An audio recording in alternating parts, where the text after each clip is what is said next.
Hello world, and welcome to our live stream. I'm Aaron, and you can't see Frequency Girl, but today we are joined by a very special guest, Connery Cateni. I think I'm saying that right. Connery, correct me if I'm wrong. Am I saying your last name right? You absolutely did. You did it on the first try. Nice going. Cateni, that's great. That's awesome. It's actually, the last name is an Italian last name.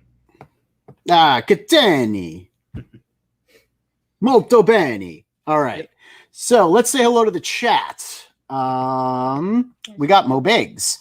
If anybody isn't subbed to the chat yet, they only need 2 more to hit 350. Wow, we're close to 350, huh? I think we actually went past 350. No, well, look at Mo Biggs bringing us. Chat's been pretty lively today. Bringing us more subscribers. One more, Dean from Comics Mate, the other illustrator that works with Michael Odin, said that's not Mo Biggs, that's the goddamn Loch Ness monster. Not sure what he means by that, but okay. That's the power of Shyft on display. So we've also got Robert Shepard up in the chat. I'm scrolling here. Creators Outlet. So we've got Will. How's it going? Hashtag crack pack. Hashtag bow. It's up in the chat, smoking crack day. You know how it be. We've got Odin. Don't worry, folks. Ogden returns. What did I miss? Nothing yet, Odin. Nothing yet. We just started. Connery carried Neff and Freq Girl to the prestigious 350 subscriber 9 Realms Publishing. Mobig says, not even I have that many subscribers, and I've got the best channel on YouTube. That's true. If you haven't subscribed to Mo Biggs, you should definitely go and check out his channel if you can find it. Thanks for the reminder, Mo. I actually do have to subscribe to some creators, so I'll make sure that I put your channel on the list as well, because obviously live stream, but I love to support other creators as well. So right, that's fantastic. Now, are you subscribed to our channel, Connery? I should be under Dragon, but if not, I'll double check. Fantastic. Glacier Mountain. Hey, what's up, Glacier Mountain Comics? Connery now has me working for him on a future book. So that's Piper, Ogden, and myself. So the 3 of you are now collaborating. Collaborating on. Sorry. So I'm part of the spectrum. So obviously sometimes I need to remind myself of projects, but we'll get back to that if it comes back in my mind. I apologize if I forgot. Mo wants to know if it is a book like Shyft, a book with anthropomorphic animals, a book with so-called furries. Do you have any other furry books lined up that Dario might be working on with you? And I'm confused, Dario. Why don't you elaborate? Do you have any other books planned in the works now, with Piper and Odin? No. Right now, I have is Shyft, and that's the one project we're focusing on. If he's referring to like live streams, I do Saturday shifters and Tuesday tune-up. Obviously, we only have 2, unfortunately, for the apologies if I go a little bit on side note, but basically we have 2 live streams planned for Saturday, and for projects, the only ones we have is right now Oskanata Reborn and Sam Dalston with my buddies Geo, John Ozzy, and me, or Studio PLKS. Yeah, Geo is Wild Mew, right? So let's roll it back. Let's roll back the tape and say, hello, Connery. Welcome to the show. Thanks so much. Before we get into the book, into Shyft, and a little bit more about you. I have to interrupt. Well, oh, my God. Mo has an idea for the stream. He's just thinking that since it's Connery's comeback stream and this is a karaoke channel, Eye of the Tiger. You could do that. That's a good one. You could do that. We could have you sing "Eye of the Tiger." Why don't you cue that up? I'll get right on that. Good. I'll So get right on that, Rose. you are not the traditional 42-year-old white guy like the rest of us. No, Why don't you tell us a little bit more about yourself? How old are you? So my name is Connery Cateni, and so I'm the founder of Dragon Multimedia LLC, and I am actually 19 years old. That's what I was driving at here. You were a lot younger than everyone thinks. We see you, we think, 42-year-old white guy like the rest of us. You may present that way, so to speak, but you're only a 19-year-old guy. I think that makes you the third youngest creator around, the second youngest being Noah, and the first youngest being Dean because he's 12 and he will never get any older. Where did you get your start in entertainment? I know that you started uploading videos in 2011. Am I correct about that? Yeah, I made the channel in 2011. There was some So offshoots, but how old would that make you when you were uploading? Good question. So I can't do math. He's 19 and it's 2021, right? Basically, it was 10 years ago, so I was actually 9. You were 9 years old uploading to YouTube.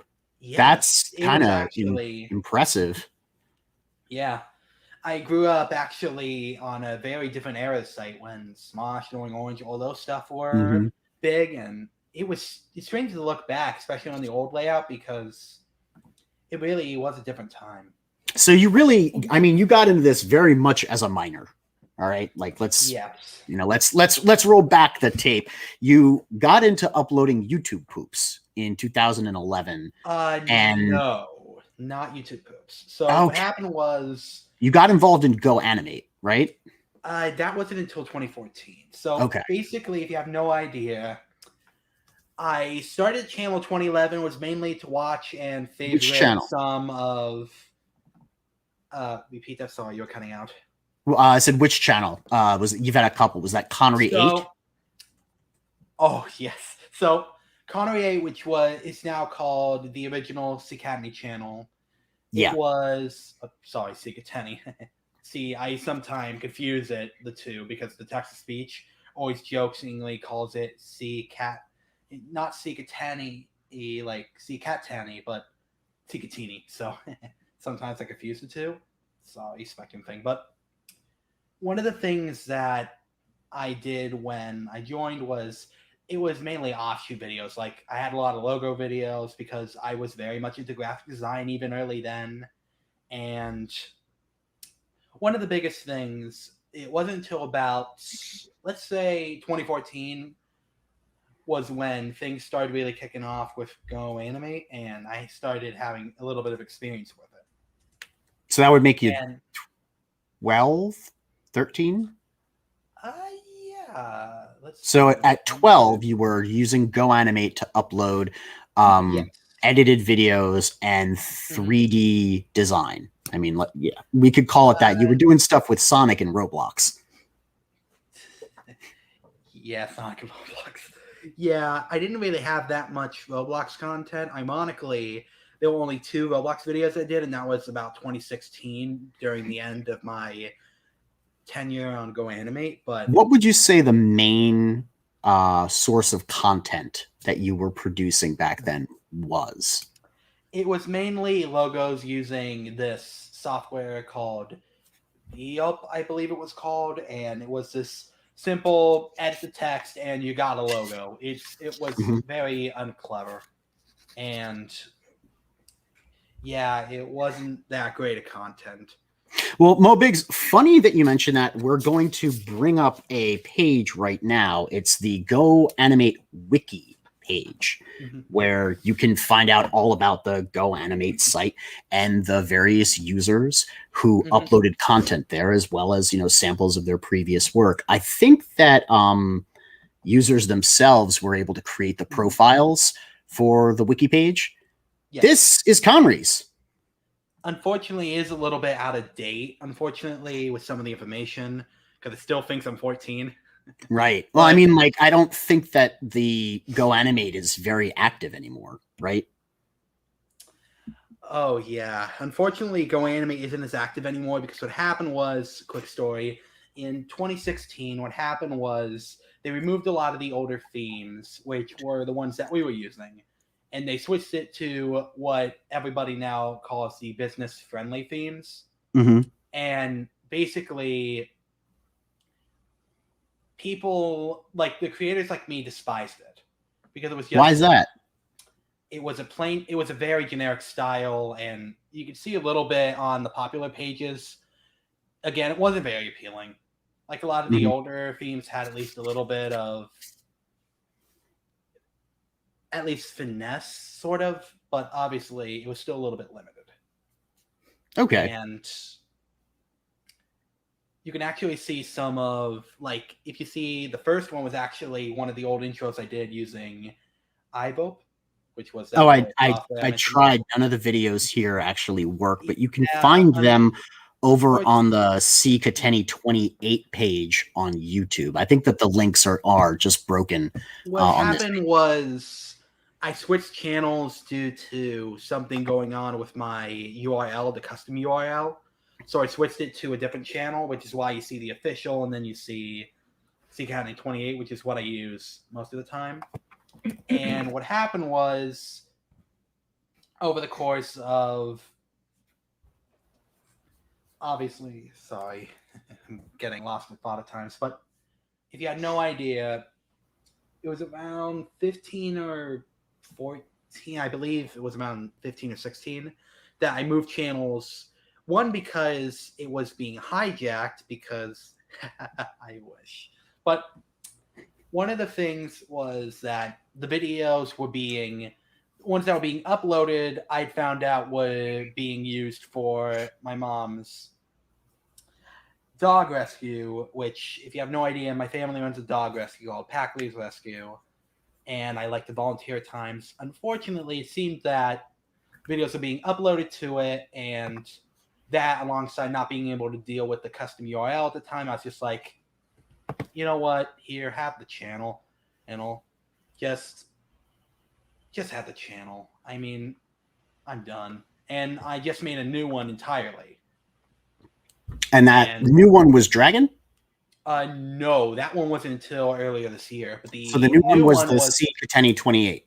Correct. That's Now where you have my over primary content- 2,000 subscribers on that Yes. channel. That's more subscribers than a couple of the larger channels that have, been around here. Why aren't you uploading there?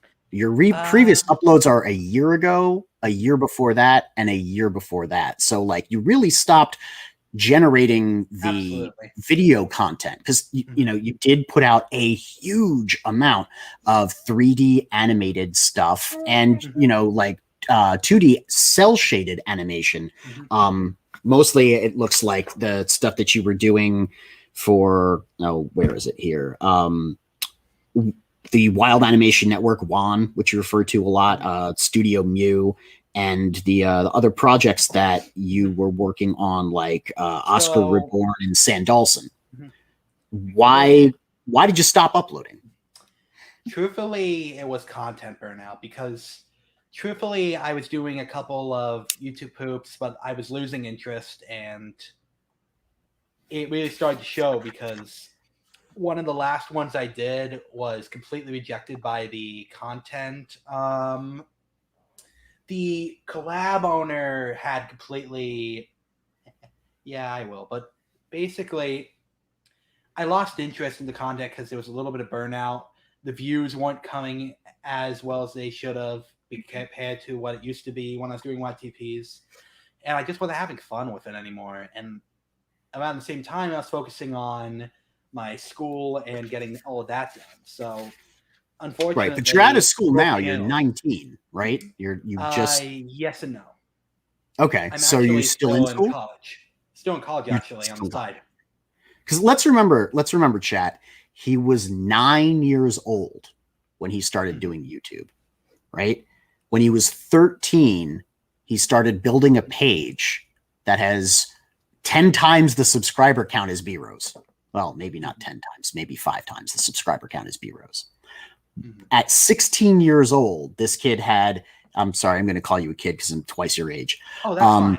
This kid had a video that had 15,000 views on his channel. Mm-hmm. That might seem like a whole lot for you, but looking around the channels that we have kind of in our immediate crowdfunding community, that's a pretty big deal.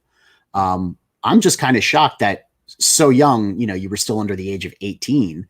So a minor, you were doing all of this content and now suddenly nothing. I guess you disappeared pretty much from the internet in 2016. You deleted a lot of your old social media. You deleted a lot, like you had a MySpace, obviously everyone had a MySpace, but you deleted that. You deleted your Instagram. You deleted your old Twitter. What prompted the disappearance? Was it going to high school? Not necessarily. Here's what happened. So it was during my high school years that I started really changing up some things, because if you had no idea, unlike Mew, who deleted all of his old Go Anime content, I never deleted any of them. Because I was like, I'm usually the one guy who loves archiving stuff. And it's one of the biggest things I love, because I love logo design, I love graphics. Literally one of my biggest pet peeves at times is, ironically, when you ever heard of a logo plaster, like when a newer logo gets plastered in front of an older one? No, but I'll go with it. Mm-hmm. Basically, there was actually a huge community built around it called the logo community, and I was getting heavily involved in that at times. And also the fact that I started moving away a little bit from my old channels, because obviously there was a lack of interest that I mentioned before, but also, truthfully, the Twitter, I deleted it because I was like, I'm getting too invested in this and it's really affecting my emotions and stuff. So I just deleted the Twitter. I still have my Facebook. MySpace, I completely forgot about, let's be honest. Speak of the other minors around here and they will appear. Hey, Noah, welcome to the chat. It's not that I completely disappeared, but new chat. No, you didn't completely disappear. Looking back in retrospect, now that you've reestablished yourself, a lot of the old stuff is gone. What were you saying, Freq Girl? I was just saying, while we were stopping to say hi to Noah, we had some other people come into the chat. Oh yeah, I mean, it would really be remiss of us to not say hello to the chat. We've got Aerith Saga, right? Yeah, we've got came in and wants us to mime everything because he's listening without the sound. Oh man, that's not going to happen. I'm a terrible mime. We've got Chris Hansen, who is here to bring justice for the miners. We have a Mrs. Good Stuff. I think we also have a Mr. Good Stuff. That's awesome. I saw him before. If Mr. Good Stuff's here, Imaj can't be too far behind. Imaj loves getting behind. See everyone in the chat and a big hello. Yep, we've got. I think I saw earlier Jizz Chosen. And Glacier Man coming. And Robert Shepard, yeah. And Lord Crackhead's here. Hey, Crackhead, yeah. That's awesome. John Walsh in Pursuit. So one of the things I am planning later on is I am thinking of relaunching both channels, like fixing them up, getting some of the... We'll get to that. Oh, sorry about that. I was going to... It's actually a good segue. What do you do for work? Because creating crowdfunded content is not easy. Absolutely. You're the producer, is what I would like to call it. You're the guy with the idea. You came up with the setting and a world and an outline, and then you did double duty. You do what artists who don't write do. You went out and you found a writer who's accomplished, published, put out good work before, to write the scene progression, the sequential art for your story, to fill it with dialogue, and to basically turn it into a comic book. And then you did what writers who can't draw do, and you went and hired an artist to draw all those pages. That must have been pricey, because usually if you're crowdfunding, you do one or the other, if not both. It was pricey. And it's all paid for because we don't like not pay the writer and the artist and Yes. make the thing. So Hi, Peter. hey, What- Retro Peter for the work Palmiotti, that how's it was- going? For the stuff that was done, it was all paid for and stuff. But of course, with a project like this, it was very expensive. So that's when I decided I would go for crowdfunding. And one of the biggest But before we go into the crowdfunding thing, what do you do for work? You're 19.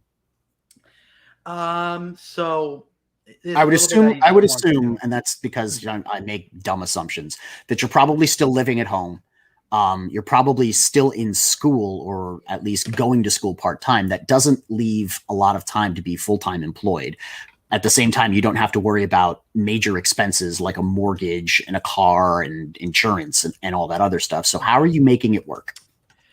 So one of the things is, obviously, I got my college and stuff. So one of the biggest things is that I help volunteer at my parents' rescue. And one of the things I do is I set up for events. I help out with IT work. I help out with making sure that dogs are taken out. It's a multi-job, but I am paid for it, so that's nice. I also have a mini job on the side, but obviously it's a little private, so I'd rather not get into it because obviously I want to keep some things private, obviously for the sake of everybody who works there, with my friends, because I'd rather not get them. Right. I mean, I'm not trying to dox you, bro. I'm trying to get absolutely. a feel, as horrible as that is, and chat's gonna roast me for trying to get a feel of you. I'm trying to get a feel of where you're coming from, because a lot of us in this situation, we kind of take it for granted. Where guys who are middle-aged or ladies who are middle-aged come into the table with an idea that we're trying to develop to get out into the world, either our story or our art, and we're making a go at trying to crowdfund something because the mainstream industry isn't really interested in a lot of the stories that we have to tell, or it's not, we don't want to go through the various industry pipelines. You are a brand new, fresh-faced young 19-year-old who put together a story, and like, this is no easy feat. I mean, the only person I think who could probably attest to how difficult this is for people around your age would be Noah, and he's younger than you, obviously. But we know you don't know Noah, but he did everything. He came up with the idea, he did all the writing, he did all the art, he did all the crowdfunding himself. That's a monumental, Herculean thing. And not to like diminish anything you're doing, but like Noah kind of stunned everybody coming out of left field, being like, "Hey, I'm 16 and I'm doing this." I'm wondering why you didn't show up being like, "Hey, I'm 19 and I have a book and I hired this really, Odin's not really accomplished, but he's accomplished enough. I hired this accomplished artist and I hired this other guy off Tumblr and I made a comic book, you guys. I'm 19 and I'm here and I want to get it out there." Like, I'm just wondering why we didn't know all of that when we started having you on shows. Maybe it was like host's fault, not looking into you enough to find out more, but it also seems like maybe a failure in an introduction. You know what I mean? Yes, I would actually. I don't want to blame any of the hosts who brought me on, because again, everybody who brought me on are such great people. But I think just a second, Mo, I'm not dismissing you in any way. Most of this community wouldn't be what it is without you, Mo. So like, your brilliant marketing has helped everybody. We also need to say hi to, I think you said hi to Peter Palmiotti. No, hey, Doris is in the chat. Have Dory. We have Travis Gibb watching, who wants to let us know that he likes tacos. I like those too. We have Greg Levite. Hey, Greg. We have Estate Studios. I'm sorry, we have to say hello to the chat. It's kind of it's tradition. no problem. And of course, Doris. And Keith Harper. Hey, wow, we haven't had Keith in a while. How's it going, Davey Rocket? I think volume 2 is out, or it's on its way out. Let us know in the chat, Keith. And I don't think Frog G is here, but maybe we can somehow figure out how to drop a link. And Odin wants to say F you. Because he's only yes, I was hoping he'd pick that one up. Good, he's still listening.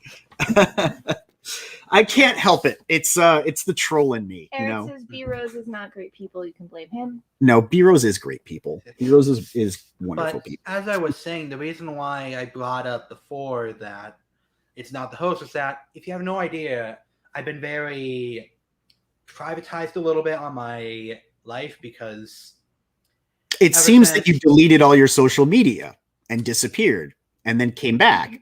And so yes, I can what happened understand. Is that because of my spectrum, let's be honest, since about I hadn't had a great middle school, and Go Animate was kind of my salvation a little bit because it got me through. Beginning of high school, I was whammed with some big family stuff. It was basically when death came knocking, because what happened was it was when I found out my Grandfather? my cousin Jonathan died of an overdose, and it was a big punch in the face, basically, to say, look, you sucked in middle school, you have to get better. So it's when I started really distancing myself from social media and stuff, because I wanted to get better at high school and stuff. I wanted to make sure that I could get my education done. And once I was able to do that and I was able to free myself a little bit, it was when I finally started at least trying to come back to YouTube and stuff with like the YouTube poops and stuff. But And then, and then, of course, it eventually led to you forming Dragon, which, of course, we will go into. One of the things that I think everyone in crowdfunding likes, I guess it's the part of crowdfunding that everybody likes, is getting to know the creator. Mm-hmm. It's a huge part of the deal. People back you because they like you. You know, the long and short of it is you can have a great book, but if you are a personality that is off-putting, people aren't going to want to give you your money or their money, and they're not going to want to help promote you because, you know, it's a turnoff. So one of the things that I think we really need to do to get down to the heart of everything is to try and get like the most well-rounded picture of who you are.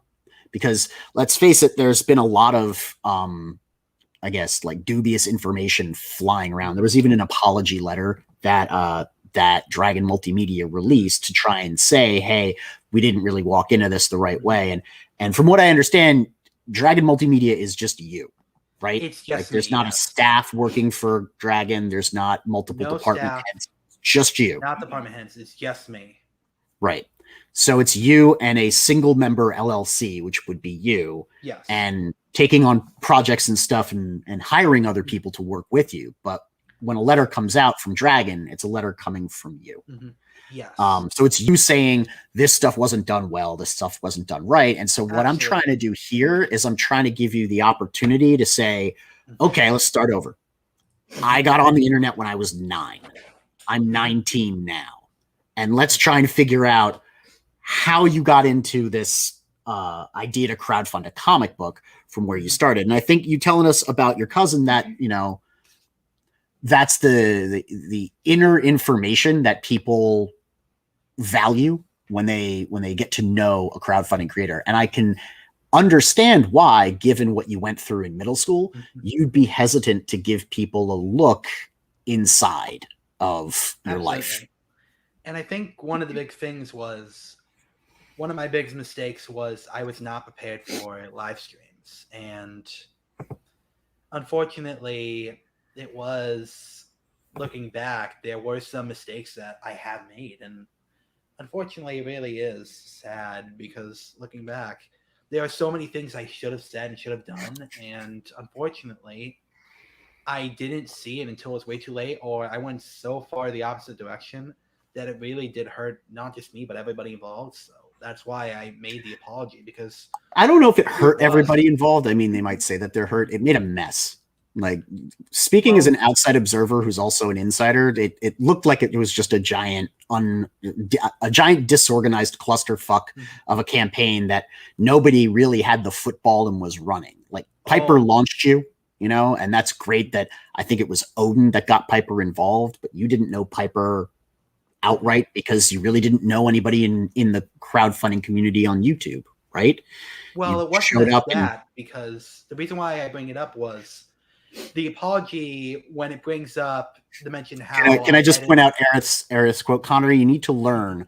All of us here are fuck ups, and all have fucked up past experiences. Absolutely. That's the thing. You're in the company of degenerates. And we're trying to give you the opportunity to go, yeah, I'm a fucked up degenerate too, and I'm not a shady guy. I just made I made a poor showing of my attempt to get into it.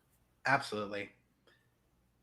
One of the biggest things was definitely the campaign edits, because that was just done out of fear. Like, I should not have done those campaign edits, because I was like, oh, I had this stuff, we better add it. And I was like, I should not have done that, because the way Michael helped me with it was perfect. It didn't need any edits. And what it did was, it basically, if this was a body, it basically took out the brain.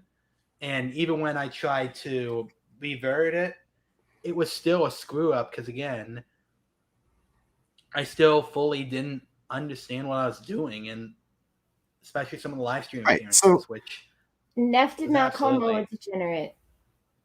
No, I called all of us degenerates. Mo Biggs is, He's not a degenerate. he's a He's paragon. above us all. Right. So that just threw me for a loop, and I lost my train of thought. Thanks. How did you decide? Why did you decide to go to Indiegogo? Like, let's start off with you decided you wanted to do a comic book. You found a writer to help you make the comic book, and you decided you wanted to crowdfund it. Why Indiegogo? Good question. So, after extensive research I done on the topic, there was a golden butt plug. I'm not joking. I have found that the method that Indiegogo's using, or Indiegogo's method of taking the funds right after backing, had a more positive response from the consumer market. And with this being my how did you find that? Campaign, where did you do your research on that? Well, funny story. So it's time to bring out the comic thing. So, if you had no idea, I had actually been a crowdfunding supporter for many years, actually. In fact, I backed a couple of projects from both Kickstarter and Indiegogo. And so I had a little bit of experience. Like, for example, this one is Ukulele, which I backed actually on Kickstarter. And I also have, on the contrary, I have Wrath that I backed on Indiegogo. So in my past, I have backed both campaigns on both sites. And I also did a little bit of research into how both work with like refunds and fees and all that stuff. And it was that decision that really made me go for Indiegogo. Gotcha. Because I wanted to put the best foot forward. And I was like, how many crowdfunding campaigns would you say you've backed over the years? Oh my goodness. Including the ones I recently backed under Dragon. Yeah. 1, 2, 3, 4, 5. I mean, the easiest way would be to just open up your Indiegogo profile and look. Exactly. Because here's the thing. I have my... Here's the funny story. So I have my original Indiegogo that I did when I wasn't doing crowdfunding. I have my Dragon Multimedia Indiegogo. And then I have both a Dragon Multimedia Kickstarter and also a normal Kickstarter that I use. So I've actually backed a ton of projects. Some aren't even comic related. So being a backer of both platforms, it was great doing research into how both worked. And yep, I did back the Embrace. I am actually a backer on there. Has he backed Mavericks? I don't think he has. I don't think he knows what Mavericks is. But that's okay. Again, did you back Peregrine? If I'm not mistaken, the recent indie comics I backed Embrace, I backed Ace. Oh, and speaking of Ace, I actually have I like to bring this up because I backed the Ace, Mm. and I also backed. I think it was one of the Shane Davis, the recent one he did, the recent Starlight Indiegogo. Cats? No, the one after. With that I don't one remember called? the name. I guess it was called what that one called. I'm gonna check. Give me 1 second. Robert Shepard wants to know if you backed the Lucent. The Lucent. Let me double check because again, I still have to get to a lot of campaigns. Because again, it's not that I'm ignoring others. Because I absolutely love to back a ton of campaigns. Obviously, I've been a little slow because of Shyft, but again, I have been trying to catch up with a lot of them. How aware would you say you are of the culture of crowdfunding and the various creators that are part of the Indiegogo, I guess, creators community? You know, the people who all help promote each other, who put out books and work and really make an effort to generate things that they each can consume. I mean, like speaking from personal experience in the past year, we've backed 200 projects. How familiar are you with the projects that have been out? I mean, other than the Ace and the Embrace, and I would say, obviously, I'm a little bit newer into the Indiegogo scene. I have done a little bit of Kickstarter before, since that's how I figured out about both methods. I backed originally, my first Indiegogo was Dragon Slayer Returns, which was I just backed for the pitch. And my first Kickstarter was actually back in 2017 for Niche, which was a game that actually was really good. It was a simulator, really good game. And so I had more experience with Kickstarter than Indiegogo, but I'm still starting to learn a little bit more about the Indiegogo communities, some of the great comics on there. I've actually been backing a lot of recent books as well. Like I backed, now I got the name of it. It was Inglorious Vex. I backed Ace, Embrace, Black Hoops, and Carmen Hops. American. Black Hops. Oh, shoot. Sorry. I sometimes have an issue where I mispresent words because it still shows up because of the learning disability from before. It seems like you've got an issue just saying you don't know, and that's okay. Yeah, it seems like you've got an issue putting yourself forward to try and appear professional and impress people, and you don't need to do that. I'm here to tell you, we're a welcoming community for first-time creators who don't know things. And we're here to help share that information with people who don't know things to help build them up. But when you come in and you act like you already know everything, it puts a sour taste in our mouth because now we know you don't, and we're less inclined to want to help. And I know that you want to be crowdfunding your book. You're in a group, you're amongst a group of people who've been doing this for a while. We're new, okay? Like we've been on the scene for maybe 9 months. You know, we put in our work and we put in the time to get to know everybody.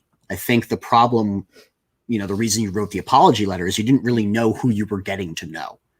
You were meeting people or being introduced to people. You were going on shows, and you didn't know who you were talking to. You didn't know who people were. You didn't know what books they had. I remember seeing you on RJ's stream, and you had no idea who Dean was. Yeah. You know, I don't know. I saw you on Vic King recently. How did you wind up on Vic King's channel? So what happened was I actually messaged him saying, "Hey, I got a comic. Is it possible to be on your show?" Obviously, I'm abbreviating here, but why would you message Vic King? Because... Nothing against Vic. I'm just saying, like, he doesn't just strike me as the type of person that does regular streams to promote creators. Why not message Bancroft or Red Valkyrie or John Malin or any of the channels that really do promote? Why not go on Peak Samedi? I have messaged a couple of them, Like I have messaged Red Valkyrie, I have messaged Shay again. I have messaged a couple of them. Obviously, there's some behind the scenes things, but basically, what I wanted to do was, as Michael put it when he told me recently, get the word out about the comic because I came from a newbie's perspective. Basically, get it out to as many people who might be interested. And one of No, those it's things, funny because Bancroft has a big head. You wouldn't quite get it. You don't know, and that's okay. Oh man, I'm kind of mad at Odin. I'm sorry. I gotta say it, Odin. I'm kind of mad at you, bro. You hung this kid out to dry. That is what it feels like. It feels like you got brought on to write the book. You introduced him to a bunch of your friends into a community that he was unprepared for, and you told him to go promote the book. Yes and no, because here's the thing. Most of it was, yes, as Odin says, I did message both of the guys, because here's the thing. Of course he didn't hear back. Nobody knows him. Well, yeah, but here's the thing. I didn't even bring up that I didn't even have that much of a platform Connery, under Dragon until what shows do you watch? So by shows you mean what shows on YouTube? So what I've watched before was I saw a little bit of Indie Vault, I saw a little bit of Nerdrotic, Midnight's Edge. Those got me into the indie comic scene, at least with me getting interest because. So you reached out to Varian Grant and went on his show. Yes.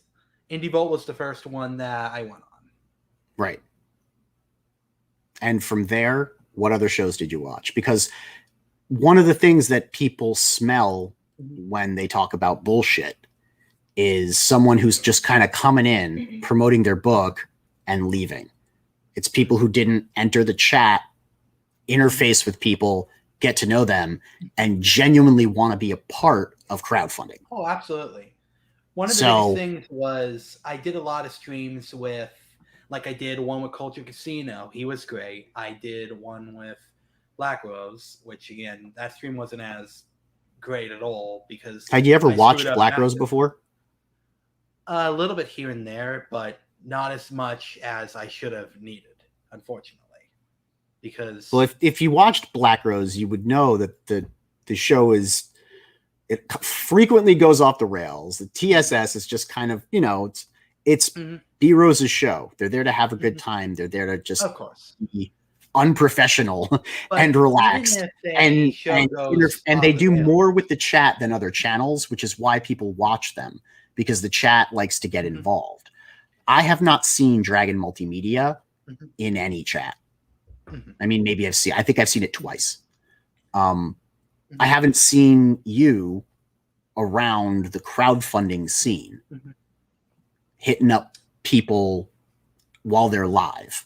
I understand that you messaged creators on Facebook or on Twitter or whatever and said, hey, I'd like to come on your show, but you haven't been present in the culture. You haven't been an active voice amongst the groups of people that you're going to market your book to. The best way to get people to know you is to talk to them or to be present when they're streaming so that you can say stuff and say, hey, I'm Dragon Multimedia and be funny and and then they like you. Something that and then you go, hey, I've got a book. Because I had used Dragon on a couple of chats during like the streams, and I have made sure that I subscribe to creators that I have done live streams on to watch some other ones. But unfortunately, again, what you're saying is definitely Mo, would true. you time out Fizz, please? Would you just time him out? One of the things I will fully acknowledge that, yes, I should have had gone on with the Dragon channel and gone on to other streams and stuff with it. So why didn't you? I think it was a bit. Let me tell you a story. So, one of the biggest things is that I come from a little bit of a business mindset. because I love to make sure that things can also go on budget while also being creative. And unfortunately, the two clash. And one of the ways that it does was definitely the YouTube chats. Because if you notice in a lot of the live streams, I try to at least use the YouTube account to say, hey, welcome to the stream, and answer some questions, which unfortunately did cause me to get a little bit too much into the comments and chat, unfortunately. So, but you it know was a that you little bit could of have. So what I'm saying, what it sounds like to me is that you don't actually want to. You want to sell a book. You don't know who you're selling that book to. You want help from the group of people that are around to sell that book. You don't know who that group of people are. You go on shows. You don't know who the hosts are. Mike Oden says he's a indie creator. He'll work with anybody, and we love him for that. We're very much the same way. We'll work with people who want to work with us. But we also know people. We've had them on the show. We show up in their chats because we want to be a part of the group. It feels like you don't really care about being part of the group. You kind of just want to sell the book. And I think that's what everyone's been reacting to. When you talk about having a botched launch, it feels like it was botched because you just kind of went out there and advertised. You didn't go into the community and familiarize. You didn't go out there and become a part of it. And it feels like to me that's because you didn't want to. You don't care to, because who the hell are these people, right? You don't really need to get to know them. So for me, it's I thought of it like that, because obviously when I go on a show, I want to care about everybody there, and obviously I do want to support the community. It's not that I don't want to, it's that I think there was a failing in the way I was treating things, unfortunately. And I'll admit that one of the big mistakes was, obviously I did it from a more business perspective. Like, I don't want to BS my way through the industry, because I do actually want to join the community, and I do want to learn about the first thing you got to do is stop calling it an industry. This isn't an industry. This is a business. You're running a business, sure. You have customers, sure. But crowdfunding is not an industry. Crowdfunding is a customer service. That's what it is. Right? So since it's customer service, you got to get to know your customers. You got to know who you're selling your book to. We had 200 something people on our sign up list. Almost every single one converted to a backer. Do you know why? Because I want to sell them my book. I wanted to get to know who they are, and I wanted to provide them the product that they wanted to buy, because I want to be here. Now, I'm not saying you don't want to be here. I'm saying it feels like you don't want to. And it feels disingenuous to say that you've been backing stuff on Kickstarter and Indiegogo, and supporting indie projects when the Ace came out earlier this year. The Embrace came out earlier this year. We know because we were here earlier this year. It's stuff like that that really just, grinds my gears, when it's so obvious that someone wants to be supporting indie, that they say they're supporting indie, because technically you did, right? But they don't really support indie to the degree that they're necessarily claiming they do. So just don't do that. Say, I want to support indie. I've bought a couple books. Hey, I wanted to be on Indiegogo. Like, really, who made that decision? When did the pre-launch page go up? I want to know, when you brought Mike Oden on, did he suggest to go on Kickstarter or Indiegogo? Whose call was that? It was a little bit of both of ours, because Oden, you're in the chat. Tell me the truth, one of the things was, we had multiple chats together, and I was the one who fully finalized everything, since I was the one who obviously runs Dragon Multimedia, and I was the one who fully had the right away to say, we should do this. So at the end of the day, it's all my decisions. And He offered As to do Michael either. said. And you decided So- to go with Indiegogo because tell me the truth. As I mentioned, Don't tell me it's before, because of the consumer-based model and refunds. That's bullshit. We know that. Mhm. Tell me why. Well, that Odin was the says I said main my reason. audience was on my channel. There you go. Now, you said your main audience is on Indiegogo primarily. Odin, who's your main audience? It's the Indiegogo community, right? So you want to get to know the Indiegogo groups. But Mhm. Connery didn't really seem like he Mhm. cared about the groups. He wanted to sell a book, and he could sell it on Indiegogo. Now, Indiegogo requires the most work. I was just talking to Travis about this earlier today, actually. We were just talking about how doing legwork on Indiegogo is what gets you the backers. You don't have to do that on Facebook. Mhm. You can Uh, back something Kickstarter. on Kickstarter. You can back something on Kickstarter for $1, and then it sends out alerts to everyone that you follow that you back the thing, and then those people will back you. And it's kind of like circular resonance marketing. To get people to want to back you on Indiegogo, you have to go out and you go on the shows, and you go and you do the legwork, and you do all of that if you want the backers. But the reason that you have to do that is because Indiegogo is already a tight-knit community of people who don't like being lied to. They don't like being lied to by the mainstream. They don't like being lied to by publishers. They don't like being lied to by new writers that are coming into the industry from God knows where for unknown reasons to push their own agendas. They don't like that. So they created their own little space. Do you know what I mean? Like they carved out their niche called, we're going to go to Indiegogo.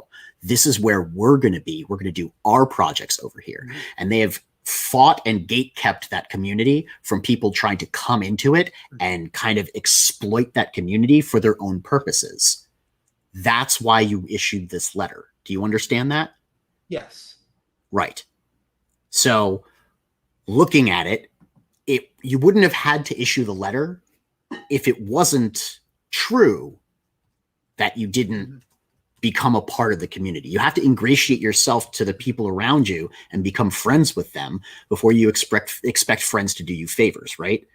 It's a weird mix of like, I don't know, interpersonal relationships and good business practices, right?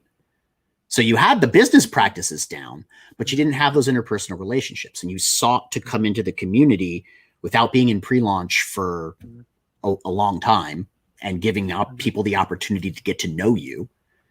You came in, you went right into promoting the book. How long were you in pre-launch?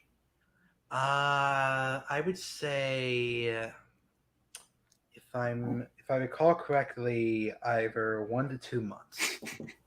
Noah, you did survive Fizz, my man. You did. And I do believe that was one of my big mistakes, because if I should have done a little bit more into not only researching Thanks, about Odin. the community, but also I really wanted to get to know. It's not research. So that's the thing. Research implies that you're studying the community to effect a result. What I'm talking about is becoming friends with people because you want to be a part of it. Like when I started watching Bancroft back in, 2020, I thought he was funny. I wanted to be there in the chat because I had a good time. And the chat welcomed me, when I was there, and we started making jokes, and I came to really appreciate the people that were a part of that group, which is what made me become in tune with them and their desires.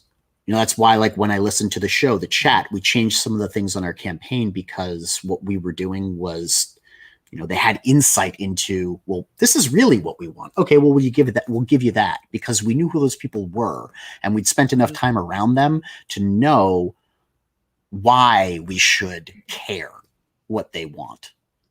So what I'm saying is, like, you didn't come here because you wanted to be here. You came here because you wanted to sell a book here. And that's why people got mad.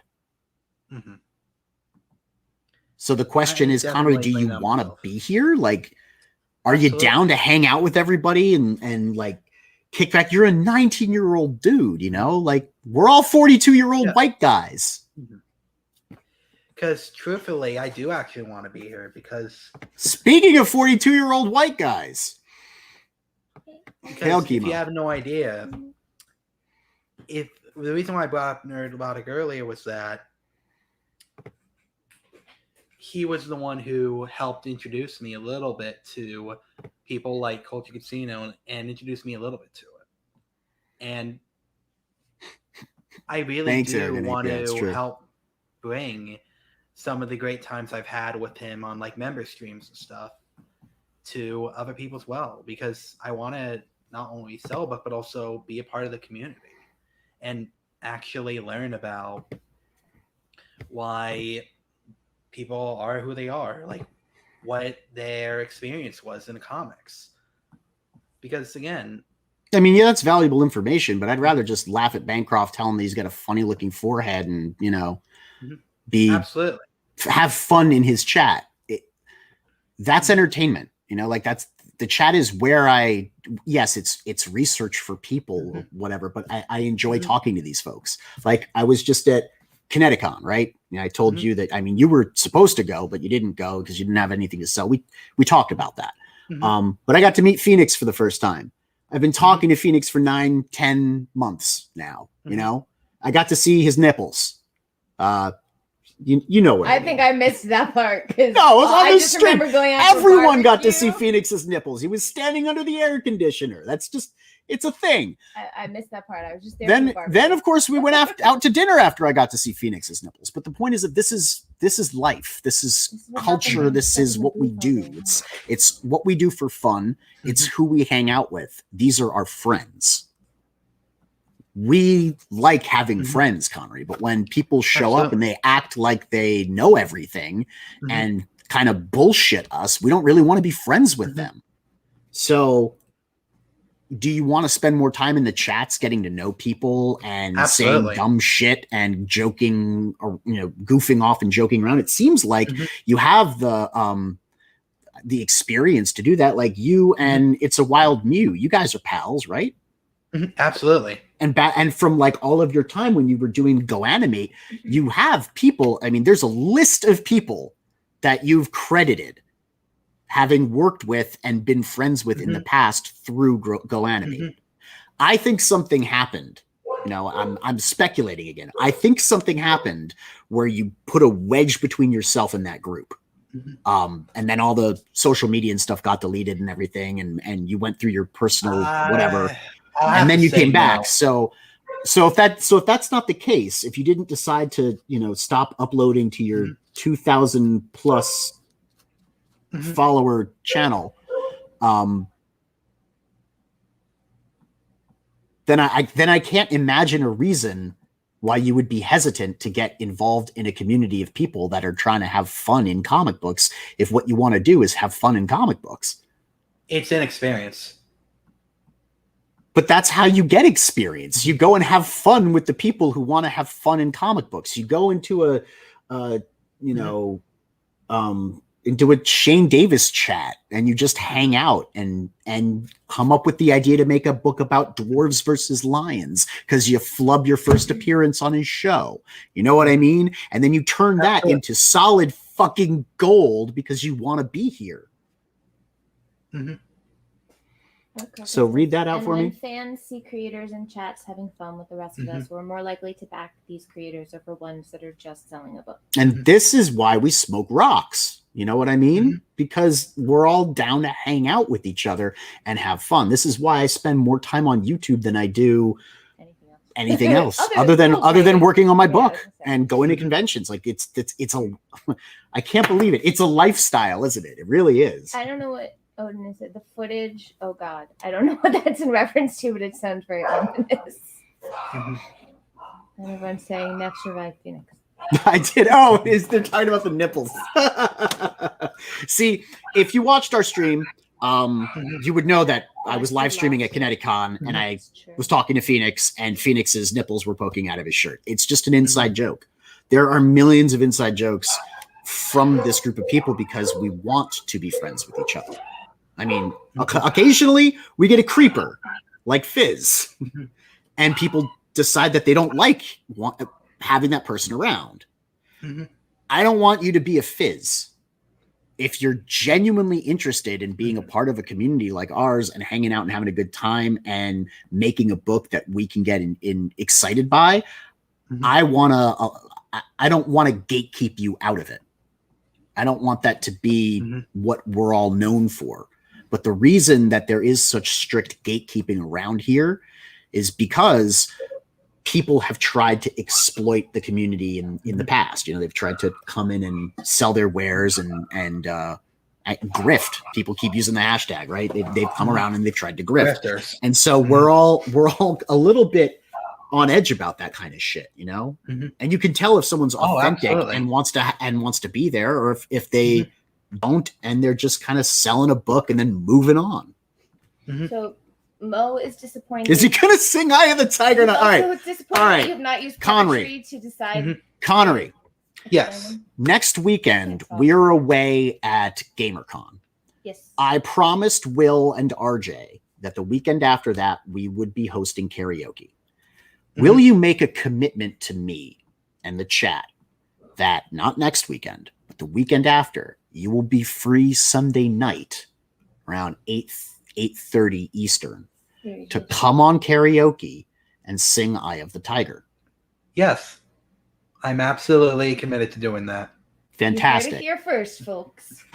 And I know he's 19, so he can't drink. So wow, that's rough. I mean, Okay. I don't know his let's remember, guys, he's 19. He got on the internet when he was 9. Imagine what it must have been like for a 9-year-old on the internet. He grew up all the way through, like being a content creator. He has more YouTube followers than most of our channels combined, right? We're glad to have you, Dory. Hi, Dory. I feel like God and or the universe had me find y'all just when my teen sons were like, "We're done with you, Mom." Haha. Well, we're not done with you, Dory. We're always around. Robert Shepard said, "Sing, and you will sing for your soul. You will sing for your suffer. You will be redeemed and reborn in the fires of karaoke." Of course. You will show up in chats is what we're hoping, because if you really want to get to know people here and have fun and be a part of the party we're throwing, then you'll be at the party. Absolutely. Someone once told me the CG crowdfunding game is a popularity contest first and foremost. I disagreed at the time, but now I see it's true. In a way, I agree with you. I don't know maybe for CG it is. You know what, Kimo? I think you're right. Maybe for CG it is, because Ethan and John and Shane, they have huge backer numbers because they're wildly popular and their chats are always full of people.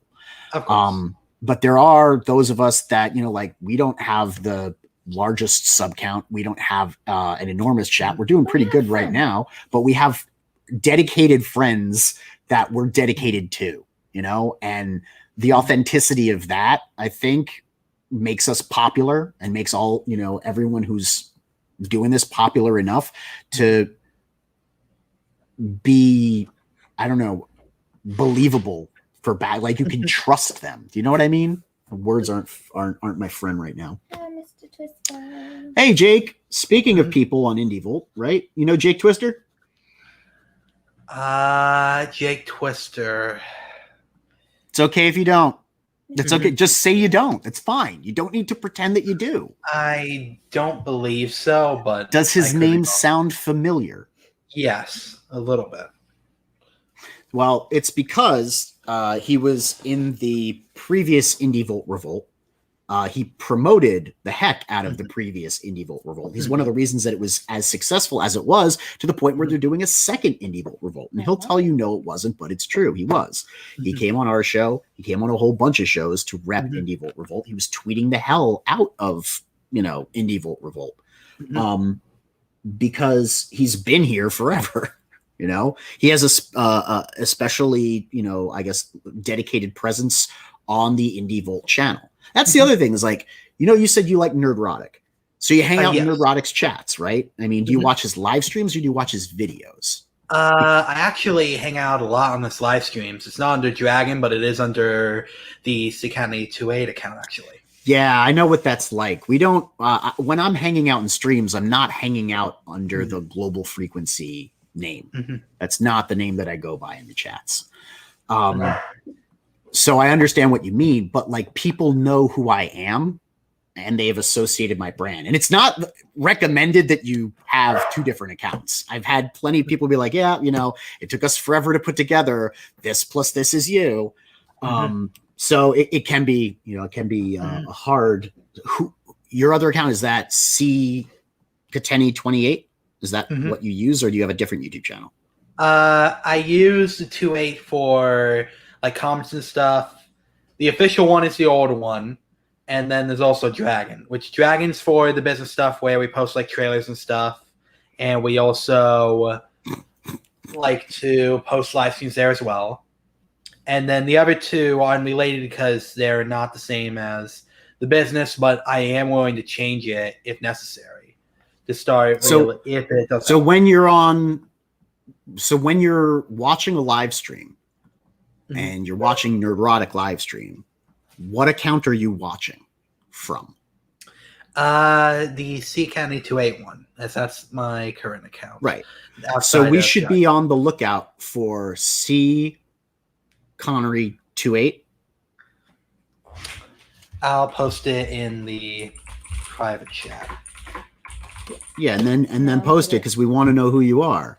Because if you're saying shit and making us laugh, then we want to put the name with the face, Absolutely. I think Mo Biggs. I'm a little behind in the chat. Sorry, guys.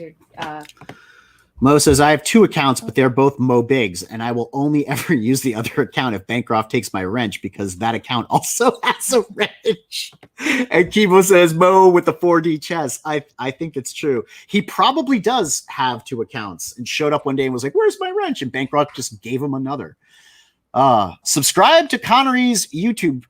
Subscribe to channels Connery and then join the live streams chat. Hope to see you around is what Glacier Mountain Comics is saying. And that's kind of, I think, what everyone is saying. Subscribe to channels, but watch them and interact. You don't have to persistently interact, but if you want to be here, be here. Lord Crackhead says there's definitely a degree of popularity to it without a doubt, but there's plenty of other ways to succeed here too. Absolutely. I posted a couple times, but great stream, Global Frequency Studios. Connery, I know that this was a rough stream. However, I think that Neff really got a lot of what you've been trying to, what I've been trying to get you to see. And we did it live and we did it on air, and you're not a coward. Absolutely. Because again, so I don't like will you say hashtag no cowards? Of course, hashtag no cowards. Come on. So I don't care if you are a realtor or car salesman or comic book maker. It's all about popularity, how you're going to sell to people if they don't know who the F you are or what you have. No, Steve's absolutely right. If you don't promote your brand and you don't get your name in people's mouths, they're not going to buy your thing because they don't know who you are. I think what Kimo was talking about earlier is that when it comes to being popular, there's a difference, or at least a danger, in becoming a cult of personality where people back whatever the hell it is you do, whether or not it's good, because they like what your name is and what you do on the live stream. And then there's the extreme other end, which is you have a phenomenal book, which is all the quality in the world, and can't get a single backer because nobody knows you. There needs to be a happy medium between the two to be successful in crowdfunding. Correct me if I'm wrong, Kimo. You could just say wrong and, we'll go from there. Connery, as someone who has high functioning Asperger's, I've learned to not try to answer questions. Just say no or give an answer. Just say no, I don't, or give answer. It keeps you from ticking out, bro. Great advice. I do thank you for sending it my way. Because again, stream's been hard at times, especially hearing some of the feedback. Because again, I definitely made a lot of mistakes, but again, I am willing to not only learn from them, but also really open myself up. Because again, Connery, I've got something for you. It seems that everyone in the chat is reacting well to this. Freq Girl, if you can help me out here. No cowards. Avow the bow. Crack pack. Bow. Bow. There's hope for this one yet. Avow. Avow the bow. Bow. Make him say crack pack. You want to say hashtag Hashtag crack pack. Day bow. Every day we out in this chat smoking crack. Or you could just bow. say hi, crack pack. Just say hi, crack pack. Hi, crack pack.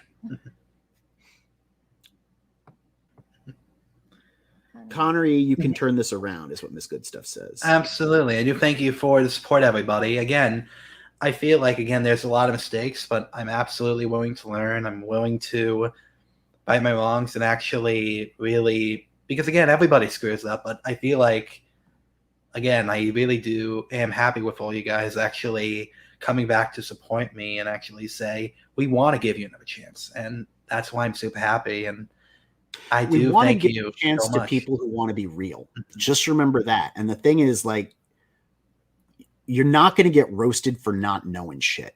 You are going to get roasted if you don't know shit and act like you do, or say you know shit and don't. That's where you're opening yourself up. Man, I call, B-Rose can't use the fucking internet. He forgets to tweet out streams, right? That just happened on the last one you were on with him. He doesn't know how to scroll when he's sharing his screen, but nobody cares. Everyone thinks it's funny. Everyone thinks it's hilarious and it's endearing and it's part of the B-Rose experience, right? So just own your deficiencies. Absolutely. For lack of a better term. Crack out here in the chat, smoking crack every day. Bow.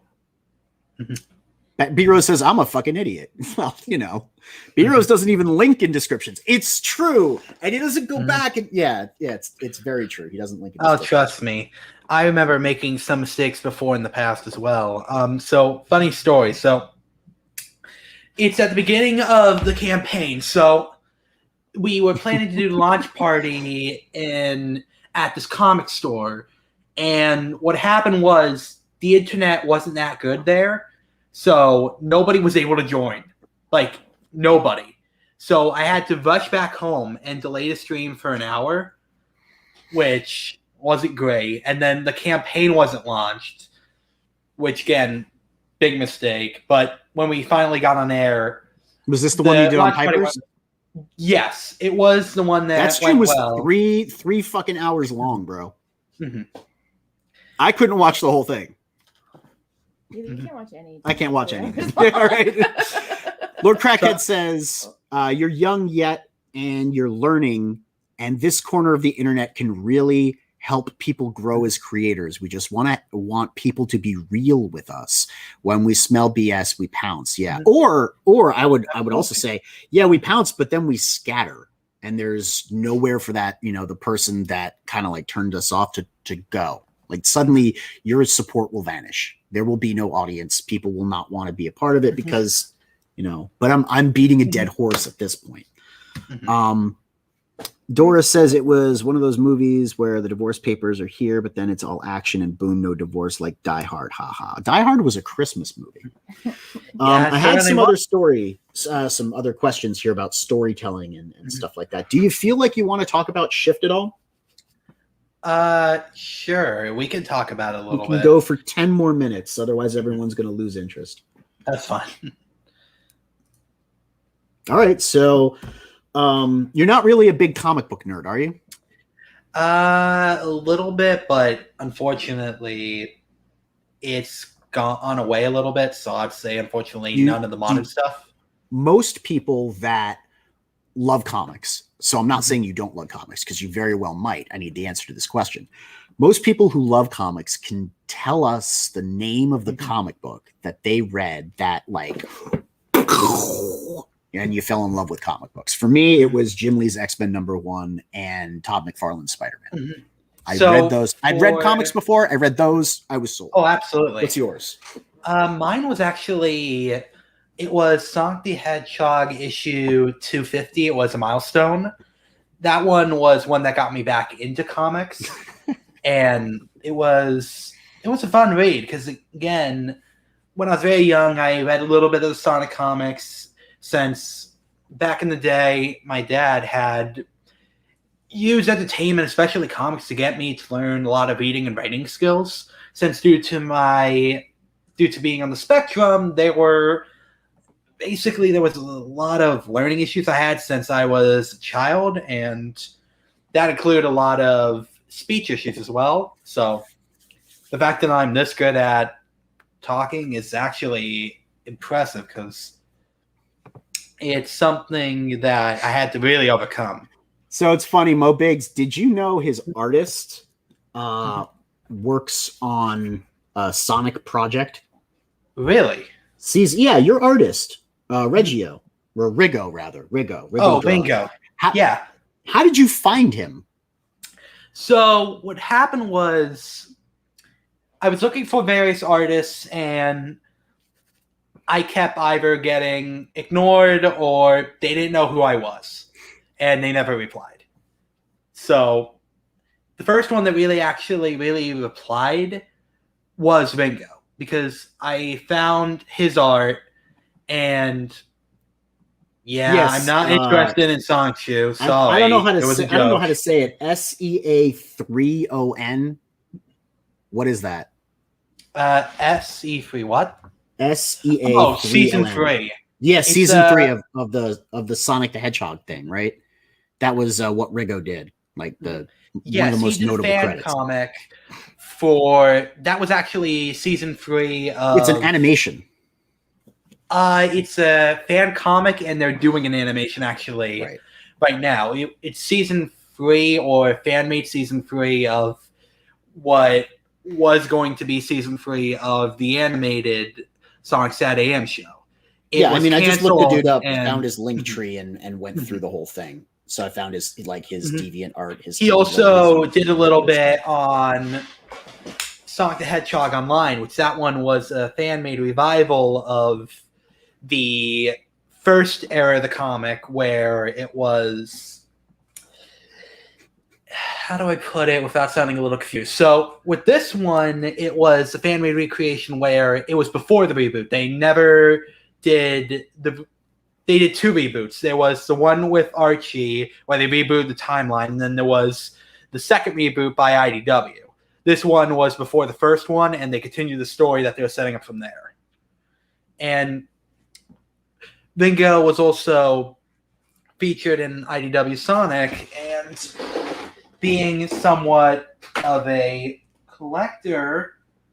Not if he has the Chaos Emeralds. Mo Biggs wants to know, could Shyft beat Sonic in a race? Wait, who is Shyft? Okay. Okay. So it's Sonny, right? Sonny's the character? I think Sonny has a nickname around these parts, right? What's Sonny's nickname? Oh, goodness. I have to remember. Give me 1 second. Oh, man. Let me check. Oh, yeah. Tiger Spider. Tiger Spider, right. That was one of the greatest nicknames. Tiger Spider and Wolf Shark. It's affectionate. You know, when the chat makes the character theirs, they'll give it a nickname. So, if you had no idea, I had collected a little bit of IDW Sonic, and so Bye, Heroes. We're gonna check out that stream at 9. Don't worry, we will not miss it. I had a little bit, so I found out about him through a little bit of that, and also the fan projects, because I was looking at them from time to time. Oh my goodness, that actually would be a smart move. Thanks for the idea, Mo. So Shyft versus ARO. Oh, you'll see. That makes me uncomfortable. No, I was trying to get this one. Shyft versus ARO. That's not a no. We don't want to see that comic yet. We have to establish Shyft as an IP before we can really have the characters, interact with Arrow. If y'all were gonna write that one, it would either be a bloodbath right off the bat, but you'd probably want to write in a way for them to like team up as allies after Arrow kicks the shit out of Sonny. Because nobody fucks with no one fucks with an orangutan with a AR. Oh, I thought he meant Arrow Comics. No, that's AROW. Oh, so ARROW. That's so the ARO? Zim, right? That's Zim's comic imprint. Oh, so ARO is AR. ARO is AR-15 orangutan. Because it's definitely something that, if you had no idea, one of the things I found out about Arrow was they actually did the one Oh man! Don't give away the spin-off title.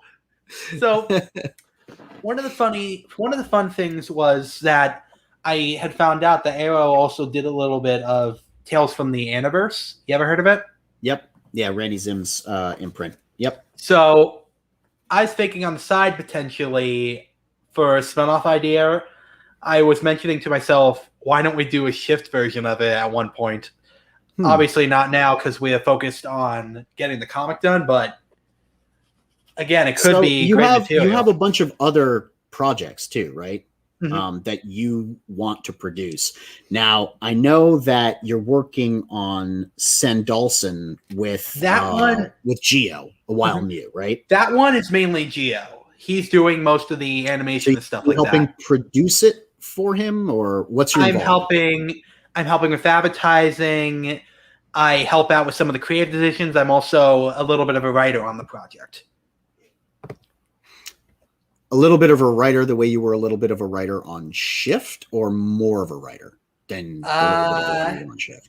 It's still a little bit of a writer, similar to Shyft with the outline, because I helped Mew with a lot of the outline, but most of it was mostly, again, Geo. Because, again, it's more or less his project. Mm-hmm. So, obviously, again, I love to help out Geo with his projects. Since what about Kristen Conkle and Oscar Reborn? So, Kristen Conkle was a mini film series that I did with Mew. It mainly started with Mew, and then I got involved with the third one. That one is not currently ongoing, but Oscar Reborn, that one is Studio POKS's or John Rossi. And he has really impressed me because he started with episodes, and I didn't join writing until a little later. And again, it was really good, especially for a Go Animate show with especially for Go Animate. Go Animate, what's that program, Mo? It's not Procreate. Is it Procreate? I think it's Procreate, the one that you love so much, Mo. Yeah, I think you could probably look into using that. We have a Froggo. Hey, Froggo. Hey. Welcome. Thanks for showing up, Froggo. Yeah, you could probably check out Procreate and do some stuff. Real Ghostbusters premiered 35 years ago. That's interesting. I didn't know it was only 35-year-olds.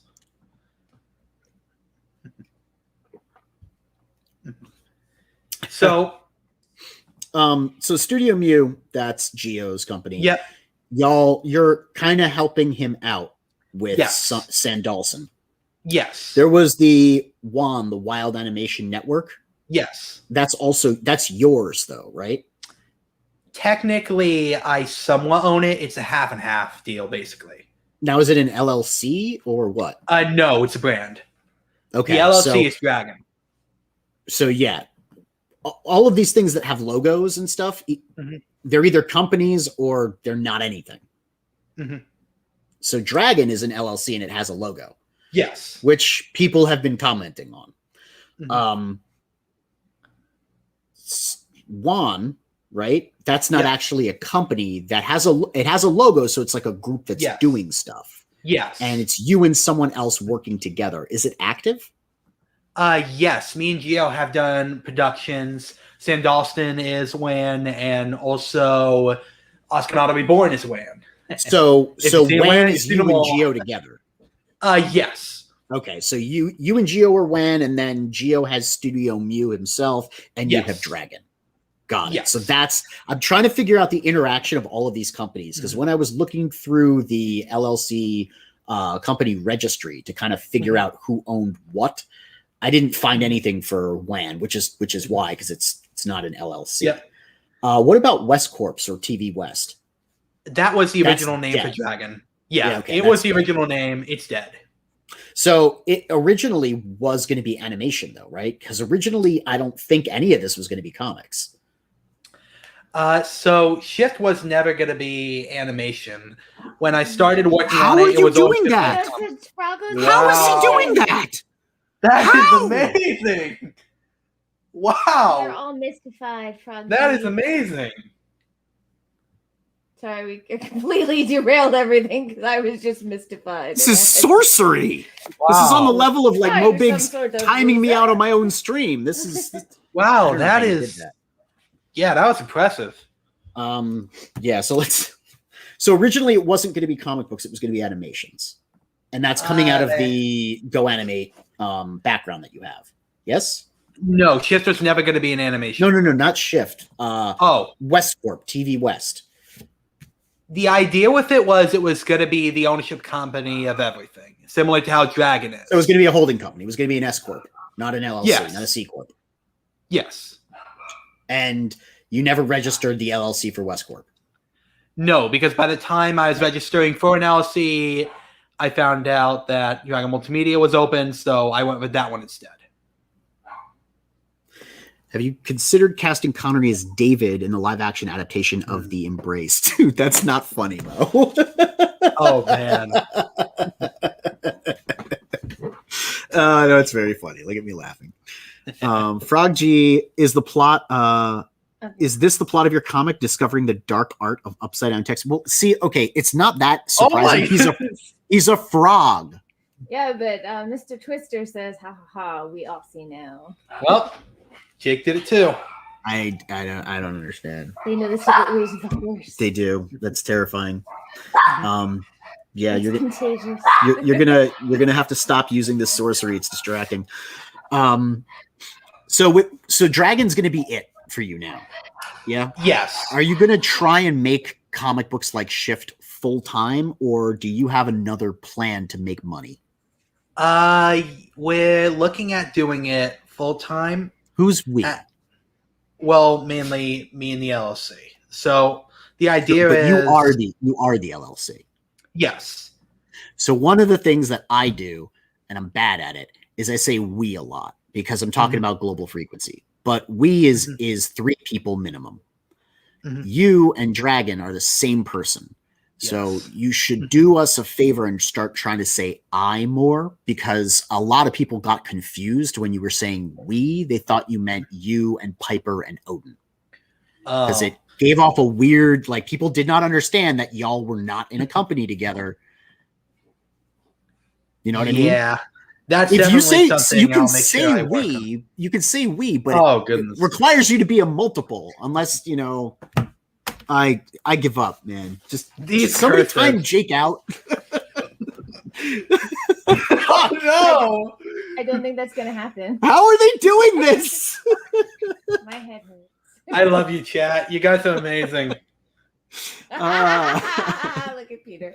What is this? What is going on? Oh, I don't understand how any of this is working. It's good that Neff worked through this interview. I believe the kid when he says he's on the spectrum and really does have issues with appropriate communication. So do I. So say we all. Many of us do. It's definitely an issue I had to overcome, absolutely.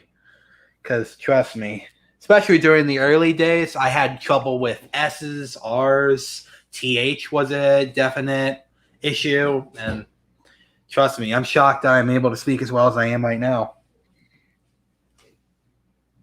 Chat's confusing me. Once again, it's distracting. So I'm gonna try and stop reading chat as much as I have. Oh, trust me, I have the same issue as well. They have conquered the stream with upside down text. They have. So- It's like it's completely derailed. I'm definitely gonna make sure I start saying I, because usually when I say we, it's referring to me, Ringo, and Michael, because I'm trying to say, "Oh, this is our project." Right. But obviously, I'm gonna try. But they're not on saying more me. They're not on 1099 and they're not on W2, so it's Of not course. we. So They got paid as Yes. independent contractors or as work for hire. yes. So there's no we. Mhm. There's just I'm you. definitely going to make sure that I start fixing myself to saying that, because again, that's Or a mistake. just clarify. I'm not saying that Of you course. have to just clarify. Of course. It makes So are we, Boob Dan? Hello, friend. Oh, hey friend. Hello. Hello, Boob Dan. Do you know Boob Dan? Boob Dan is putting out Goblin Girl. Boob Dan is awesome. Oh no, unfortunately, I don't. Did Dean get really small?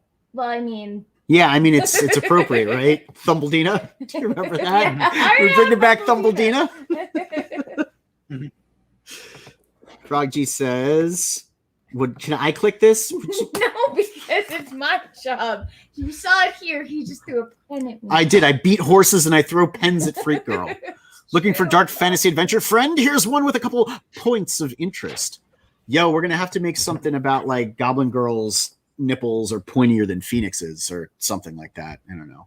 Kind of an inside joke. And I also made sure that I signed up for the mailing list, you guys. So it's true though. It's true. Only in CG can you fuck up this bad and have people give you another chance. It's because, well, the purpose of gatekeeping is to weed out the fakers and the people who are bad for the community. I don't think that Connery is bad for the community. I think Connery had a bad introduction to the community, and I think he could do better. Oh, absolutely. So, I definitely did screw up on my introduction, and I do apologize for that because I never wanted to basically come in and say, I want to rip everybody off. I actually want to not only tell a story, but also interact with the community. And see, John, something I'm learning more. That's the thing. We were just talking about a second chance. Fizz has had more than two. So, you know, that's what that is. Fizz was given a second chance. And it's unfortunate, but the community kicked Neff. All right. I get it. You've had enough of my face. I understand. Hey, Oliver. We're going to be on with Oliver on Wednesday, everybody. So be sure to take a nap and drink coffee so I will be awake. So be sure to try and catch that. It's going to be late. We also have a stream with Mike McMahon. Yes. And is Mark on with us? Is Mark Bolton with us too? Not sure. Well, we know for sure we've got Mike McMahon on for USA Assassin. I always do that because USA is capitalized, so it's US Assassin on Wednesday. So yeah, we got two streams in one day. Anyway, we could keep going, but it's getting on that time. It's 8:30. I want to give people a little bit of a chance to recoup before their streams at 9. So is there anything that you want to say to people on the internet watching? So I do want to thank you for giving me a second chance and believing that I'm actually, giving me, sorry about that. I sometimes stumble, but I do thank you for giving me a second chance and understanding that, I have made mistakes. It's not too late to change. And I do thank you for giving me the opportunity. That's cool, man. That's cool.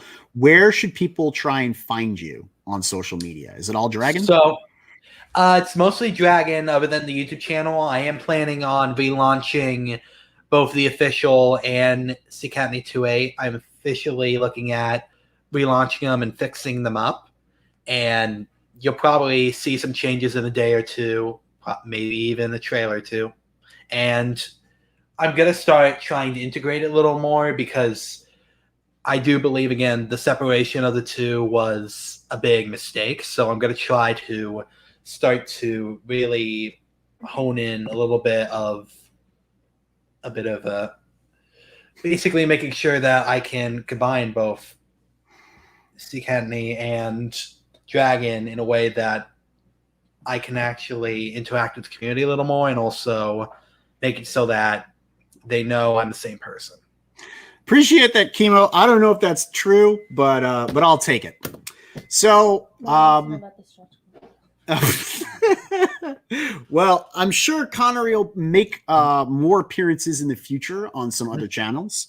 You can stay tuned for that, and he'll tell you about stretch goals there. This was more, I guess, clearing the air and finding out where we're going to go from here.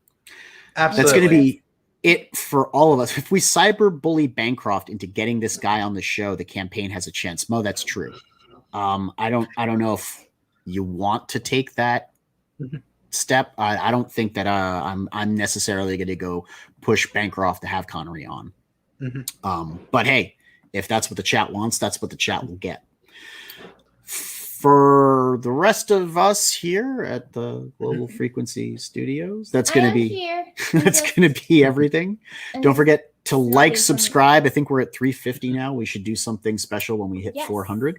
Do something good at 352. We just had it. We just hit 350. I'm just saying we can do something at 400. I'm We getting can do sidetracked that. again. Don't forget to like, subscribe, click the bell for notifications. And tune into the frequency. We'll see you next time. Bye. Send Bye. the outro.